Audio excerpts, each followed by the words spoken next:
Hello guys, today I'm going to show you how to add your video in Gamma AI presentation. So first, open your presentation, and once you're on your workspace, on the right navigation tab, you will see a videos and media icon. So click on that button, and then here, click video or URL.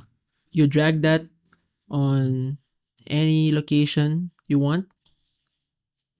And then here, you must enter a URL for your video. So Gamma AI haven't implemented yet a feature on uploading videos straight from your computer. What we want to do here is to use Google Drive as a link.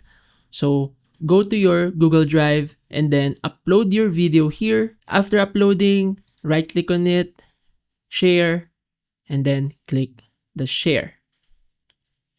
Make sure the general access is on anyone with the link.